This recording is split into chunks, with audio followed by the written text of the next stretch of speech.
নমস্কাৰ, মোৰ channel educational fact অসমলৈ আপোনালোকক স্বাগতম জনাইছোঁ। ৰাজ্যত মুঠ 10,000তকৈ অধিক কৰ্মচাৰী NPSৰ পৰা OPSলৈ সোমাব উচ্চ ন্যায়ালয়ৰ নিৰ্দেশ। মুখ্যমন্ত্ৰীৰো এয়া প্ৰতিশ্ৰুতি। হয়, বিভিন্ন শিক্ষাগুৰুসকল, ন্যায়ালয়ে বান্ধি দিয়া সময়সীমা উকলিব জানুৱাৰী। ৰাজ্যত 10,000তকৈ কৰ্মচাৰী NPSৰ পৰা OPS ব্যৱস্থাত অন্তৰ্ভুক্ত হোৱাৰ পথ প্ৰশস্ত হৈছে।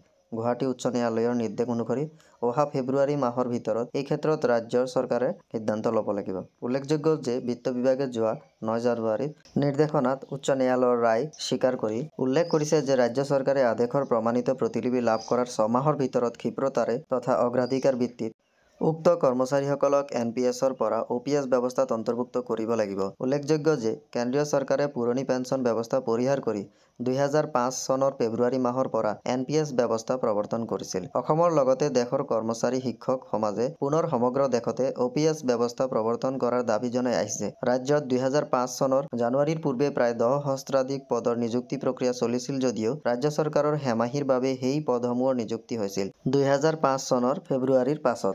অৰ্থাৎ নিৰ্ধাৰিত সময়ত নিযুক্তি প্ৰক্ৰিয়া সম্পূৰ্ণ কৰিলে তেওঁলোক OPS ব্যৱস্থা থাকিলেহেঁতেন। কিন্তু চৰকাৰৰ ভুলৰ বাবে নিযুক্তি পলম হোৱাত তেওঁলোক NPSত সোমাই পৰাত আৰ্থিকভাৱে ক্ষতিৰ সন্মুখীন হ'বলগীয়া হয়। যাৰ বাবে একাংশ কৰ্মচাৰীয়ে উচ্চ ন্যায়ালয়ৰ দ্বাৰস্থ হয় আৰু ন্যায়ালয়ে তেওঁলোকৰ ক্ষেত্ৰত 6 মাহৰ ভিতৰত ক্ষীপ্ৰতাৰে সিদ্ধান্ত ল'বলৈ ৰাজ্য চৰকাৰক নিৰ্দেশ দিয়ে। যোৱা বছৰৰ 27 জুলাইত উচ্চ ন্যায়ালয়ে দিয়া নিৰ্দেশ অনুসৰি এই সময়সীমা থাকিব 2025ৰ জানুৱাৰী মাহলৈ। অৰ্থাৎ অহা ফেব্ৰুৱাৰী মাহৰ পৰা চৰকাৰৰ হেমাহিৰ বাবে পুৰণি পেন্সন ব্যৱস্থাৰ পৰা NPS অন্তৰ্ভুক্ত হোৱা কৰ্মচাৰীসকলক ৰাজ্য চৰকাৰে ন্যায়ালয়ৰ নিৰ্দেশ অনুসৰি কৰ্মচাৰীসকলক OPSত অন্তৰ্ভুক্ত কৰাৰ ব্যৱস্থা হাতত ল'ব লাগিব। উল্লেখযোগ্য যে যোৱা 11 জানুৱাৰীত সদৌ অসম কৰ্মচাৰী পৰিষদে মুখ্যমন্ত্ৰী ডক্টৰ হিমন্ত বিশ্ব শৰ্মাৰ লগত হোৱা আলোচনা কালত এই কৰ্মচাৰীসকলক OPSত অন্তৰ্ভুক্ত কৰাৰ প্ৰতিশ্ৰুতি দিয়ে। মুখ্যমন্ত্ৰীৰ প্ৰতিশ্ৰুতি আৰু উচ্চ ন্যায়ালয়ৰ ৰায়ৰ ভিত্তিত NPSত সোমাই পৰা প্ৰায় 10 সহস্ৰাধিক কৰ্মচাৰী OPSত অন্তৰ্ভুক্ত হোৱাৰ প্ৰক্ৰিয়া অহা ফেব্ৰুৱাৰীৰ পৰা আৰম্ভ হ'ব লাগিব।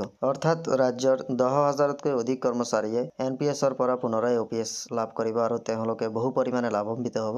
গতিকে শিক্ষাগুৰুসকল, কৰ্মচাৰী আৰু পেঞ্চনাৰসকলৰ আৰু লগতে বিভিন্ন কৰ্মচাৰীসকলৰ দৰমহাৰ লগত জড়িত বিভিন্ন বাতৰিবোৰ পাবলৈ আমাৰ চেনেলটো ছাবস্ক্ৰাইব কৰিব আৰু লগতে লাইক আৰু শ্বেয়াৰ কৰিব নাপাহৰিব।